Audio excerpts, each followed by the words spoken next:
puso ang pagkilos ng sambayanang Pilipino sa pagsuporta sa susunod na Pangulo ng Bansa, Sara Duterte! Duterte! Duterte! Duterte! Duterte!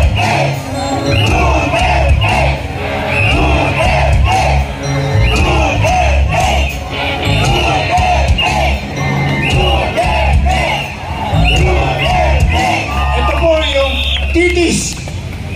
Ito tinatawag natin a single spark can start a prairie fire. Maglalagablab ngayon yung tulong para ponduhan si Inday Sara. Thank you, kuya.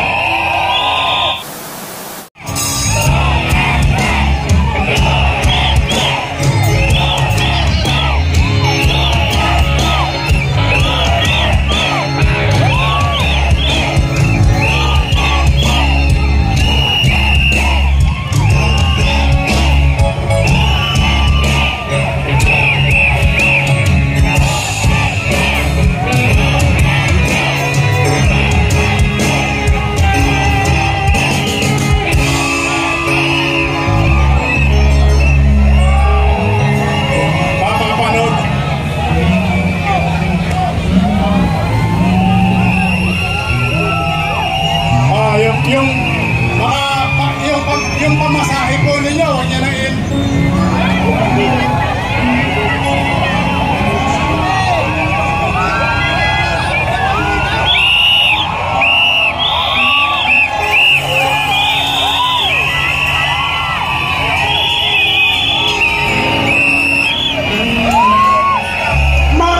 Maraming salamat po,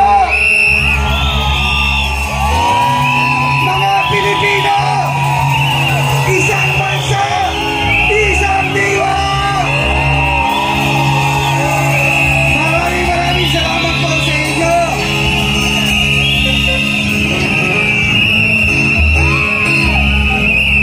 Laban kasama ang bayan! Kasama ang bayan! Laban kasama ang bayan! Laban kasama ang bayan! Laban kasama ang bayan! Nakakantik ng puso! Magsama-sama na po tayo!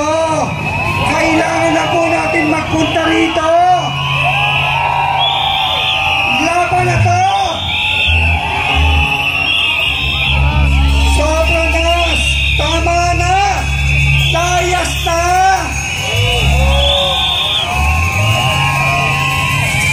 Ito po ay pagpapakita ng bayanihan at pagkakaisa ng mamamayang Pilipino na nagmamahal sa tunay na demokrasya at tunay na pamumuno.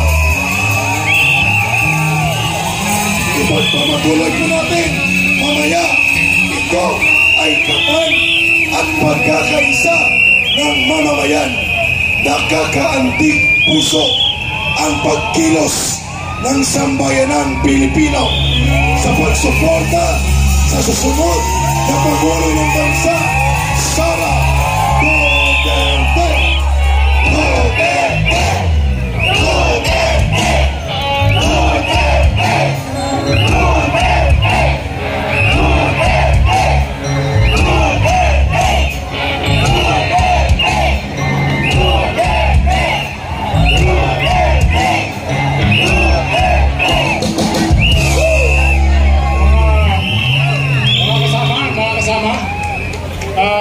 Your attention please. Siyempre maraming salamat. Pero bago ang lahat, gusto ko po lamang pwedeng hingan ng itong si Kuya na katabi ko sa kaliwa. Siya yung unang nagpresenta ng 20 pesos. At sabi niya, nilapitan niya ako. Pagkatayo ko dito, umupo na ako rin, nilapitan niya ako. Sabi niya, sir, pisahan na natin yan. Inabot niya yung 20 pesos. Ito po yung titis. Ito tinatawag natin a single spark can start a prairie fire. tulong para ponduhan si Inday Sara. Thank you, Kuya. Sa ngalan ng Panginoon Diyos na kayo nandito. Ako, dati rin akong sundalo. Way back 1975, pag-take out namin sa pag-training namin way back 1975 sa Army. Ang aming pag-take out, code of conduct of a Filipino soldier. Number 1, I am a Filipino soldier. I will obey all laws, legal. I will be all. I will be all. I am a Filipino soldier.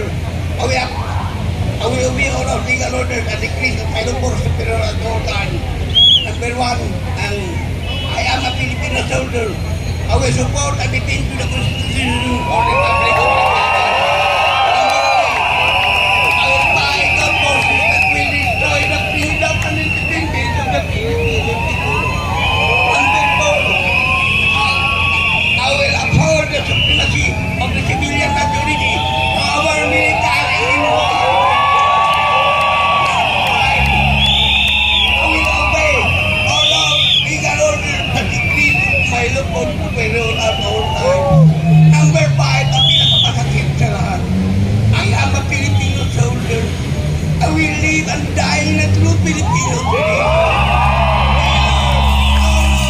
Duty and loyalty. All day, I treat my life like this of a sacred honor. Hindi ko lang isabi ang pangalan ko. Baka mag-isip ang kasama ko. Kasi ang kasama ko iba naging general. General, pero nga general, marami na pong buhay pa ngayon. Hindi ko lang kami at first batch nag-ini sa Camp Orgod Philippine City. Alam na kung sino ako. Hindi ko lang istapit ang kasi ang ilang ginagawa di ang akin, the Geneva Convention, Article of War. Bakit? Bakit hindi na tinutulungan ang nagiilang tulong na tamaan ng tertal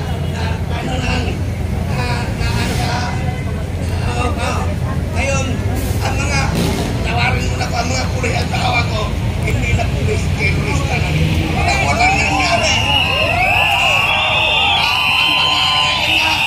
ang pinamalasakit sa lahat ang pamuransya pa hindi trapas ngayon pinaligtan pa nila at nalang palakado ang mga loob ng GODC na obstruction of justice. Mga kababayan, wake up! Mayroon nga, nakaisip ako. Divine justice at divine intervention at in-upload within the country. We love the country Philippines. I love you all. Kasi dahil ito, nakaiyak ako.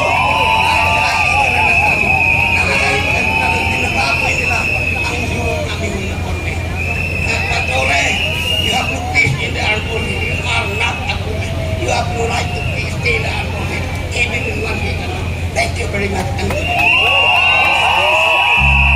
Yun po ang tunay na sundalo na naglingkod at nag-alay ng buhay para ipagtanggol ang batas, ang konstitusyon at ang kanayaan ng mga Pilipino.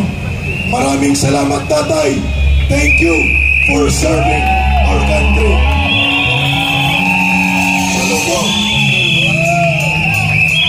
Umawit muna tayo.